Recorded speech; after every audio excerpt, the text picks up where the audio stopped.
acompañarnos una vez más para conversar un poco acerca de los acontecimientos muy recientes que estamos teniendo, vamos a decirlo, desde Estados Unidos hacia abajo, porque hace tan solo unas horas ya se ha estado proclamando a Joe Biden como el nuevo presidente de los Estados Unidos, es decir, el presidente número 46, que estaría superando ya los 270 delegados, iría por 273, según estaban dando las cadenas informativas de Estados Unidos, lo cual significaría no solamente el término del corto periodo republicano, porque vamos a recordar que los demócratas vienen de haber gobernado anteriormente los 8 años con Obama, y vino este periodo, ¿verdad?, con Donald Trump, que se pensó en un momento que pudo haber sido por los 8 años siguientes. Sin embargo, hemos visto luego de una batalla voto a voto, hay que decirlo así, ¿verdad?, que Joe Biden ya es prácticamente el próximo presidente de los Estados Unidos.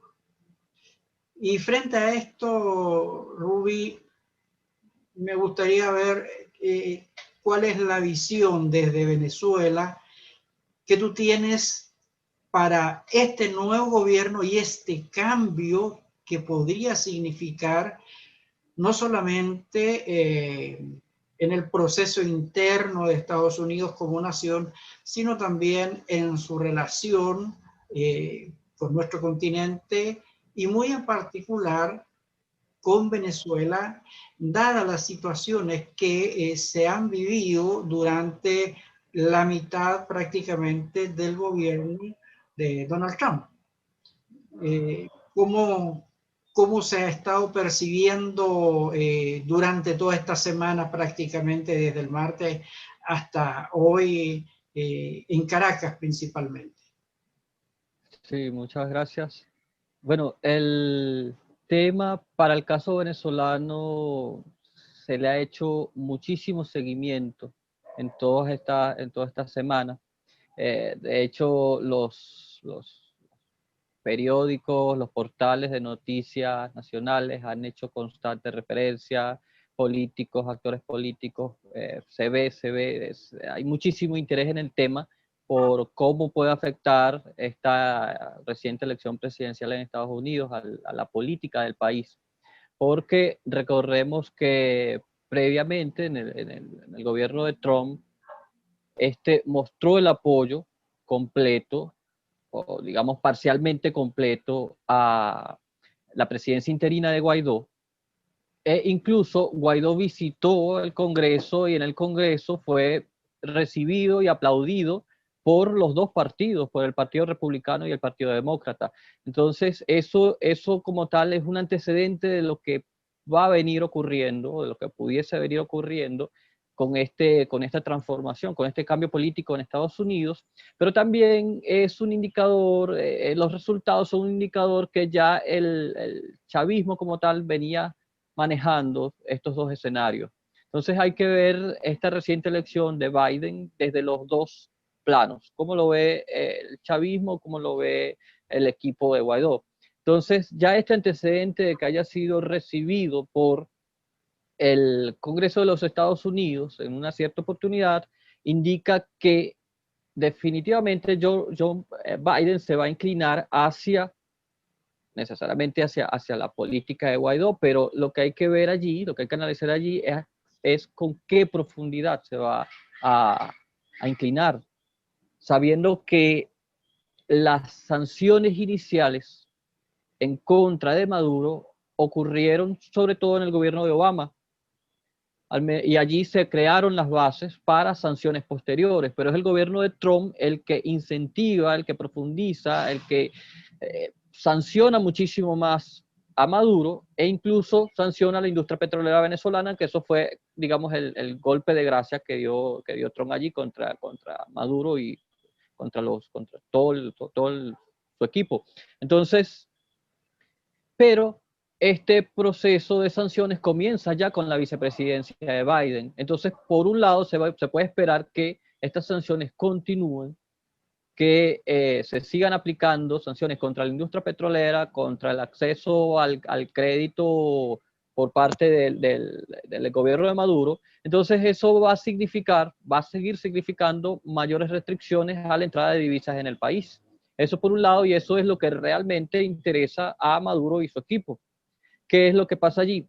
Que previamente, para el caso del chavismo, el chavismo funciona más o menos del siguiente modo: va tanteando la opinión pública nacional, midiendo el efecto de algún modo, y muchas veces pasan desapercibidas ciertas noticias, ciertos eventos, como el siguiente. Cilia Flores, quien es la esposa de Maduro, afirmó recientemente en una entrevista que muy posiblemente se den acercamientos con el gobierno de Estados Unidos. Es decir, ellos están previendo la posibilidad de que ganara Biden, como efectivamente ocurrió. ¿Qué sucede en este caso? ¿Cómo podrían ser estos acercamientos, dado que Biden es uno de los promotores de las sanciones contra Maduro? Sucede que el chavismo utiliza los procesos de negociación como una manera de ganar tiempo. Es decir, el chavismo afirma que se compromete en punto tal, punto tal, punto tal, pero no necesariamente este compromiso, que es de palabra o puede estar firmado, este compromiso no necesariamente se va a materializar. Entonces, la primera acción del chavismo será acercarse para negociar. Pero en toda negociación se tiene que ceder algo. Y sobre todo, para hacer efectiva la negociación hay que ceder algo. Entonces, lo más probable es que en este caso Biden pida elecciones libres, justas y democráticas para todos los venezolanos. ¿Qué sucede? ¿El chavismo estaría dispuesto a realizarlas? El chavismo muy seguramente en una primera etapa se comprometerá a realizar unas elecciones en un periodo tal, digamos que esto lo pudiese hacer de palabra, pero este compromiso le ha servido al chavismo para ir ganando tiempo, porque hay que ver que estos procesos de negociación son frecuentemente largos. Y en Exacto. ese proceso, el chavismo va formulando la siguiente estrategia. Eso es precisamente lo que hizo con las negociaciones que se dieron en República Dominicana, en Barbados, donde estaban voceros de la oposición del equipo de Guaidó, que hoy día muchos continúan acompañando a Guaidó y otros se están lanzando como candidatos, incluso como acompañantes del proceso que se dará el 6 de diciembre aquí en Venezuela para la elección de nueva Asamblea Nacional. Sí, porque la famosa mesa de negociación empezaron ya cuando la Asamblea Nacional fue declarada fuera de orden, me acuerdo yo, por el Tribunal Supremo de Justicia, fue considerada en desacato. Luego de ahí empieza la primera crisis, ¿verdad? Cuando empiezan las famosas negociaciones y cada negociación te llevaba 3, te llevaba 4 meses, al final no se llegaba absolutamente a nada, venía un periodo de protestas, un periodo de crisis y volvía nuevamente a sentarse y esa siempre ha sido la tónica que han manejado. Y lo otro tiene razón, Sí, porque me acordé que yo estaba viviendo en Estados Unidos cuando Obama era presidente, ¿verdad? Y en ese momento se aplicaron justamente sanciones a Venezuela y se cerraron todas las oportunidades de visa que habían, porque había una visa especial para los venezolanos, ¿verdad? Que por razones humanitarias se le iban otorgando. Y lo viví, te digo, yo estaba allá justamente cuando de la noche a la mañana quedaron cerradas todas las autorizaciones y los permisos para los venezolanos que fuesen a ingresar en Estados Unidos. Te estoy hablando año 2015, más o menos que sucedió esto entre el 2015 y el 2016, cuando aconteció esto. Así es que es verdad. Ya con Obama ya empezó a cerrarse un poco, vamos a decir, entonces, el círculo hacia Maduro en ese momento, ¿verdad? Con las presiones y las sanciones. Eso quiere decir que no lo va a tener tan fácil el chavismo en este momento. Exacto. De hecho, el chavismo va a tener que negociar con Biden el levantamiento de posibles sanciones. Y Biden también hay que considerar que tiene todo un historial de experto en negociación, ha participado en negociaciones tanto en política interior como en política exterior, y entonces eso es lo que el chavismo está previendo. En cambio, digamos que la imagen de Trump tendría a ser un poco más unidireccional, menos negociadora, y eso el chavismo lo sabe, y eso le impidió acercarse completamente. En cambio, esta imagen que tiene Biden de político más equilibrado, incluso político que se acerca más a la negociación, es lo que el chavismo va a aprovechar para ir ganando tiempo. Interesante es el asunto de que el chavismo, una de las primeras cuestiones que va a negociar allí son los activos de PDVSA en Estados Unidos, e incluso las actividades de las empresas estadounidenses que pudiesen tener intereses acá. Entonces, la negociación del chavismo va a enfocarse sobre todo en el aspecto económico, el aspecto comercial, en el levantamiento de sanciones fundamentalmente económicas, porque esa es la prioridad esencial. Mientras que Biden muy seguramente se enfocará en lo político y por eso su exigencia va a ser necesariamente política.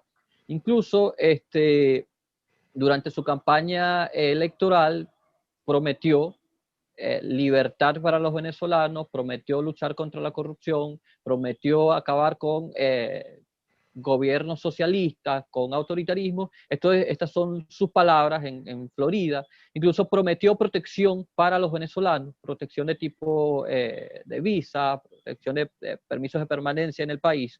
Esto es sumamente interesante porque desde Venezuela la política estadounidense tiende a interpretarse desde lo que sucede a los venezolanos, desde la visión política de los venezolanos. Incluso esta posición tiende o cree acercar mucho a Biden a las políticas socialistas, incluso a Maduro. Es decir, el venezolano en su cultura política tiende a dicotomizar la realidad y tiende a verla como polos extremos, como polos opuestos que no siempre son reconciliables. Entonces puede ver a Trump como el más anti-Maduro y ve a Biden como el más anti-Maduro, pero resulta ser que en la práctica los dos son anti-Maduros.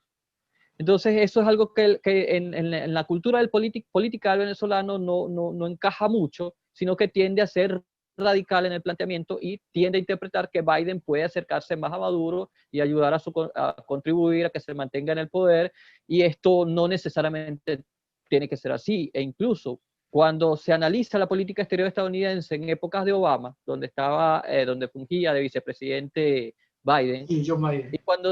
cuando se analiza la política exterior de Trump, nos vamos a dar cuenta que los conflictos bélicos en el Medio Oriente, en Asia, sobre todo, llegaron a su pico más en la época de Obama, más que en la época de Trump. Entonces, Biden tampoco, por muy negociador que se vaya a comportar durante su periodo, tampoco pudiese descartar la posibilidad de una acción militar.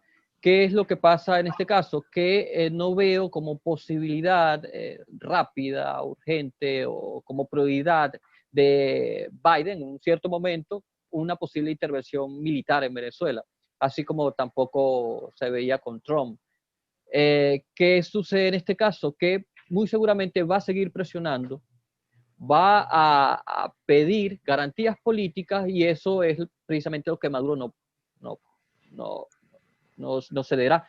¿Qué sucede allí? Que él va a jugar a eso, a ganar tiempo hasta que se dé otro proceso que favorezca su estadía en el poder.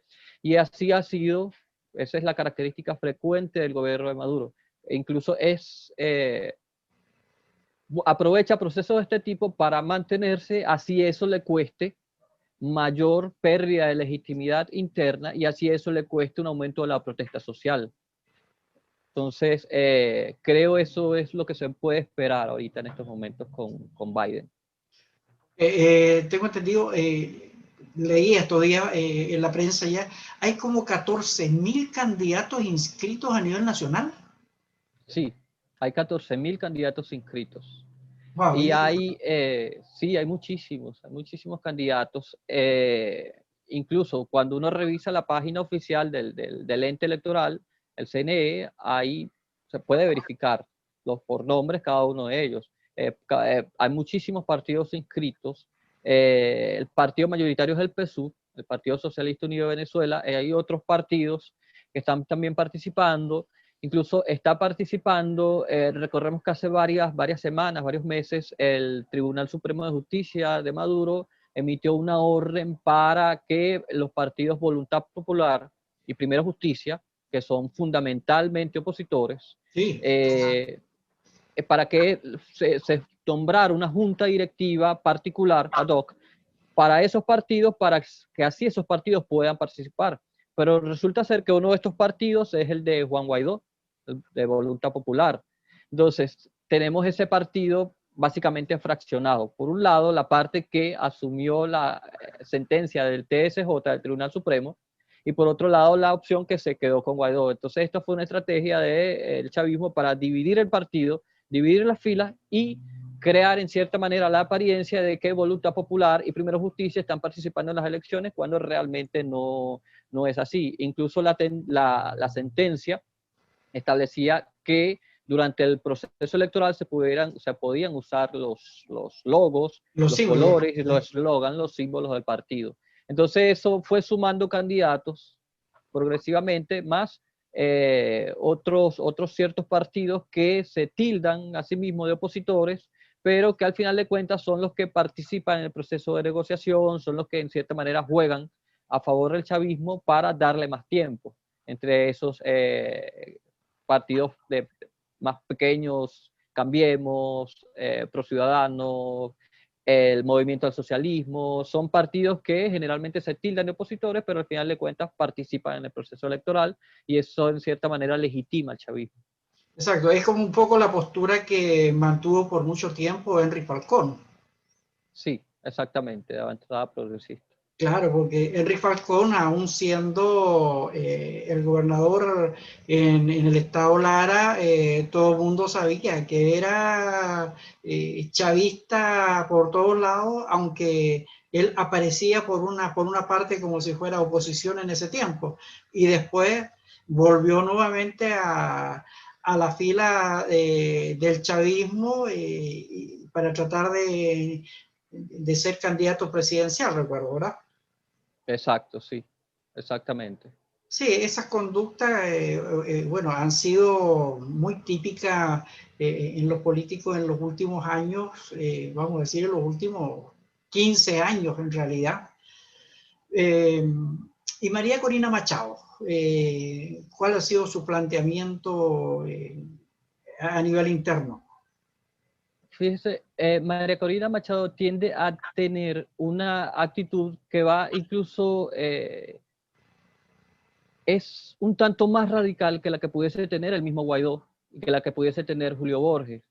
María Corina Machado tiende a ser constante en su crítica al gobierno y María Corina Machado lo dice mucho más claramente. O sea, la política de ella es: estoy en contra de Maduro, estoy en contra de todo proceso de negociación, aquí tiene que haber una intervención de tipo humanitaria y aquí el gobierno de Maduro tiene que salir.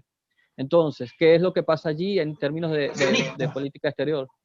Disculpe. Es muy confrontacionista. Sí, es sumamente confrontacionista. Incluso en la política venezolana se le recuerda a ella porque fue prácticamente la única política, sí, que encaró a Chávez y le dijo: expropiar es robar. Entonces, eso en la política venezolana en todos esos años no se había visto. Entonces ella tiende a confrontar mucho y eso puede que juegue en su contra, sobre todo con esta transición política, con este cambio político que se está dando en Estados Unidos. Porque, ¿qué sucede allí? Si Biden decide en algún momento sentarse a negociar con Maduro, el grupo de Guaidó, existe allí dentro de sus filas grupos muy radicales en contra de Maduro, entonces eso pudiesen no verlo con muy buenos ojos, pero al final de cuentas van a tener que sentarse, porque el que otorgó legitimidad en un primer momento a Guaidó, a la presidencia interina, fue Estados Unidos, fue la Casa Exacto, Blanca. exactamente. Entonces van a tener también que sentarse en un posible proceso de negociación. ¿Qué sucedió con Trump? Trump reconoció formalmente a Guaidó como presidente encargado de Venezuela, pero al final de cuentas se hicieron ciertos acercamientos a través de funcionarios de rango mediano de los Estados Unidos, pero no se entró en un proceso de negociación plenamente dicho. Entonces, si Biden entra en un proceso de negociación plenamente dicho, esto pudiese malinterpretarse por parte de sectores dentro de las filas de Guaidó y eso pudiera jugar en contra de la posición radical extrema de María Corina Machado. Entonces ella va a tener, si no quiere quedarse sola en el proceso, va a tener que también aceptar una posible negociación, porque recordemos que al final de cuentas toda transición política va a incluir los actores que también están en el poder, en cierta manera, para que se materializa. Incluso eso lo decía Leopoldo López recientemente en su alocución a los medios de comunicación internacional en España. Decía que el proceso de transición y de negociación política en Venezuela va a tener que incluir a muchos sectores de la sociedad que previamente apoyaban al chavismo, porque es materialmente imposible deslastrarlos del proceso. Exacto, ¿no? Lo otro es que yo veo también que está aconteciendo por estos días es la postura que tuvo la Corte Penal Internacional con la visita del fiscal general. Sencillamente, como que le dijeron, señores, nosotros tenemos aquí las pruebas de que se han violentado los derechos humanos en Venezuela. Exacto. Creo que por ahí también hay otro punto que van a utilizar en su momento de negociación, porque tenemos cuántas órdenes de captura pendiente, como 15 órdenes de captura pendiente sobre, vamos a decir, toda la plana mayor que está gobernando Venezuela, incluidos Exacto, sí. generales, Diosdado Cabello, Nicolás, Cilia, no, Cilia creo que no está en la lista, pero hay unos cuantos también, Michael Moreno creo que también está ahí, el presidente del El TSJ. Tribunal de Justicia, claro, el TSJ que nombró el gobierno, creo que también está en la lista. Exacto, sí. Entonces, todos estos procesos van a jugar en contra de Maduro en el momento de sentarse a negociar, y necesariamente va a salir a relucir en algún momento.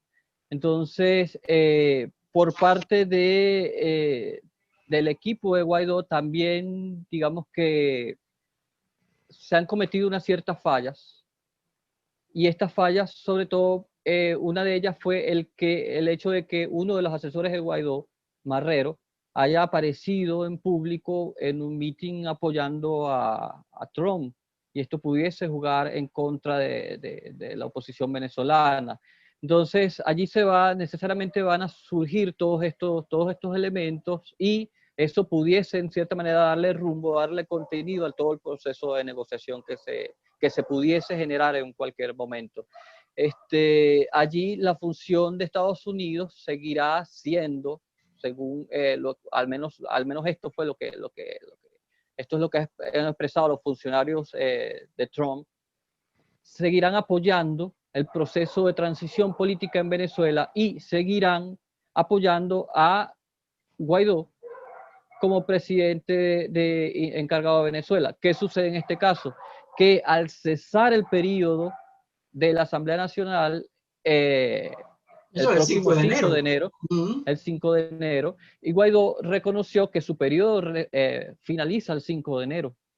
Entonces Guaidó, que ya pierde el carácter de haber sido electo popularmente, ya pierde el carácter de presidente de la Asamblea Nacional y pasa a ser un venezolano que está involucrado en un partido político más. Entonces, esto va a ser sumamente interesante porque el 5 de enero debería juramentarse una nueva Asamblea Nacional producto del proceso que se dará el 6 de diciembre.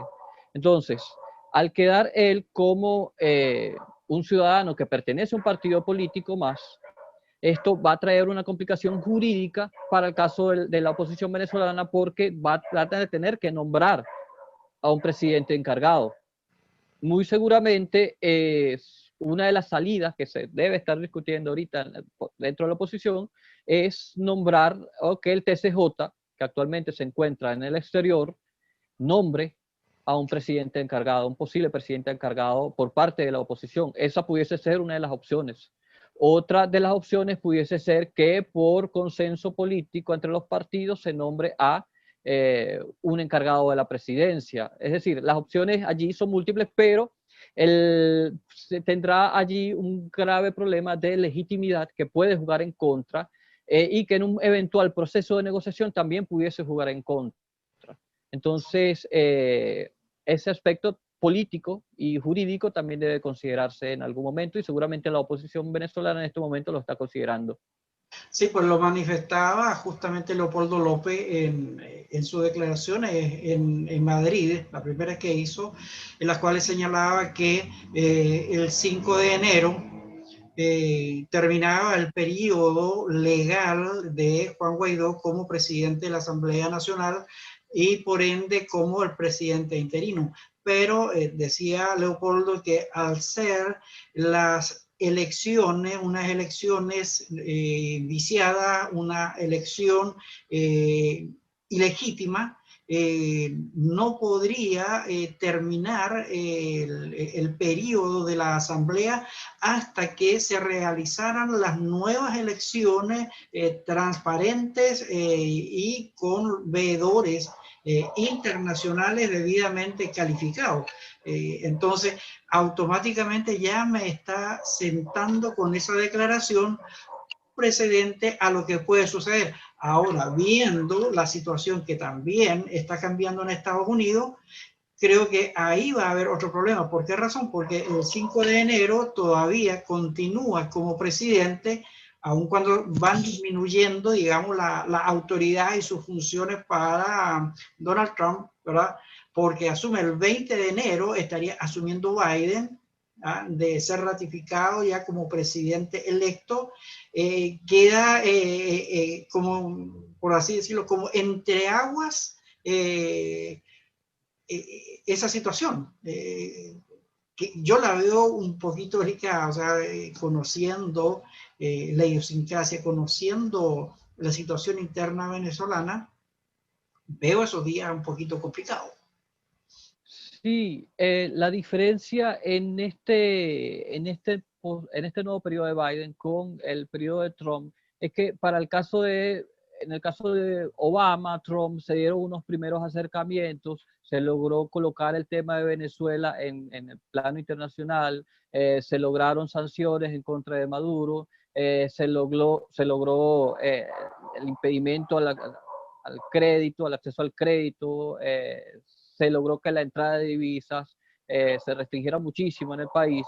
Entonces, todo esto fue logrado con un trabajo que se hizo, que hicieron los voceros opositores gradualmente a través de los años. Entonces, en este nuevo periodo, digamos que no se entra de cero, no se entra desde cero, sino que se tiene ya una base, se tiene una base jurídica, se tiene una base de sanciones, se tiene una base de que ya el tema internacional, el tema internacional sobre Venezuela es, digamos, es constante.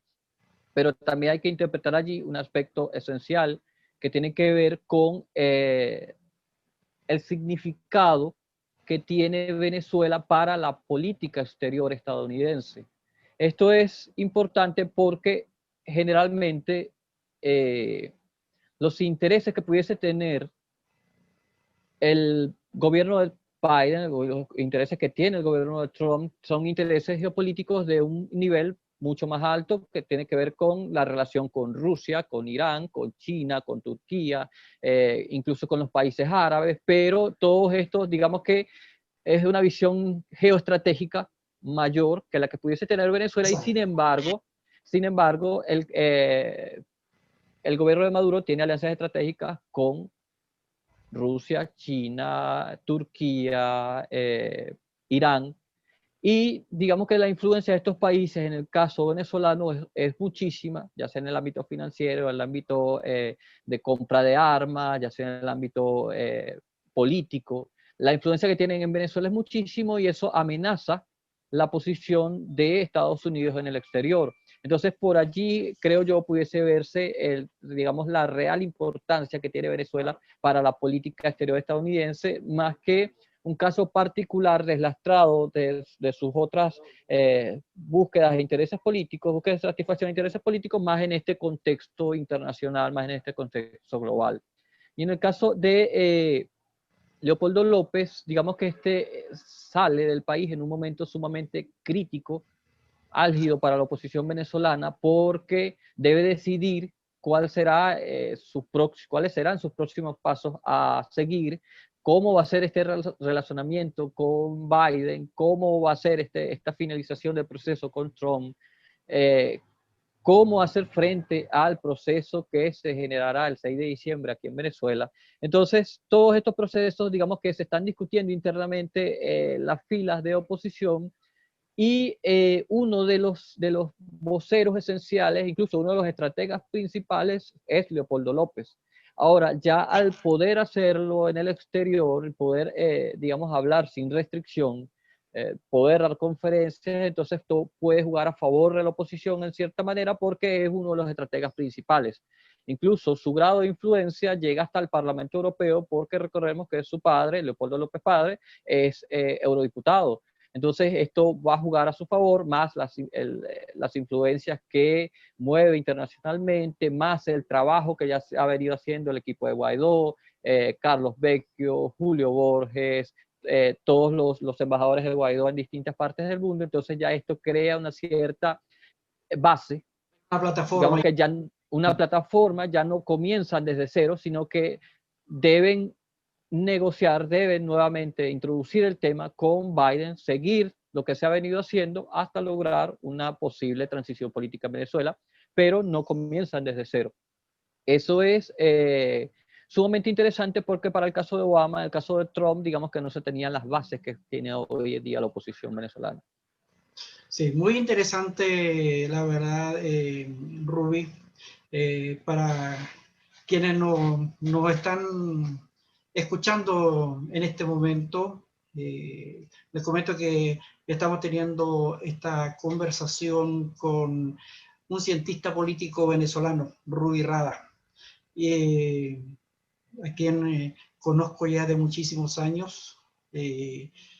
Y la verdad, Ruby, que tenemos muchos temas para hablar, como también de lo que vamos a vivir dentro de poco tiempo aquí en América Latina. Se vienen elecciones presidenciales en Ecuador, acabamos de terminar con elecciones aquí en Perú.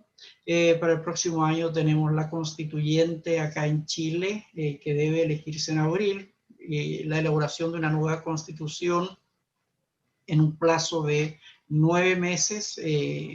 Máximo pueden estar 3 meses más y luego de eso someterla a votación popular. Y vienen elecciones también en Perú. Ya en este mes ya se vienen las elecciones de los alcaldes o prefectos municipales en Brasil. Por lo tanto, tenemos un año muy movido, elecciones también en Paraguay. Así es que esta América Latina está en un movimiento permanente dentro de los próximos 12 meses. Y te quiero agradecer sinceramente el tiempo que nos has concedido para conversar un poquitito acerca de estas perspectivas que son muy interesantes y las vamos a estar siguiendo.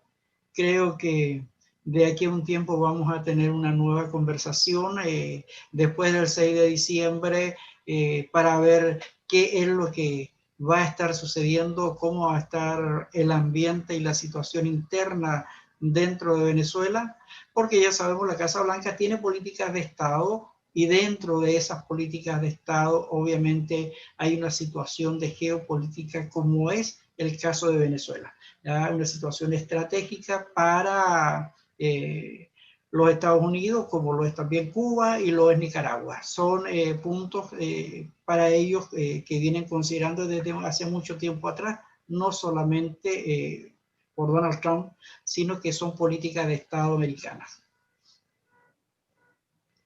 Muchísimas gracias. Bueno, aquí seguimos analizando las complejidades de la política venezolana, que son muchísimas. Y bueno, los temas son muchísimos realmente. Sí, Sumamente es muy interesante. variado, es muy diverso, sí. Es que, como yo siempre digo, para hablar de Venezuela hay que vivir en Venezuela para conocer el por qué Venezuela está como está. Desde Sí, afuera, quien no haya vivido en Venezuela por un largo periodo no puede entender lo que realmente sucede del día a día venezolano. Hay que vivirlo para hay que saberlo vivir. y para conocerlo. Bueno, Ruby, un placer haber conversado contigo, un gran Igualmente. abrazo a la distancia y en algún momento nos vamos a encontrar. Que tengas Claro muy que buenas sí. tardes. Hasta luego.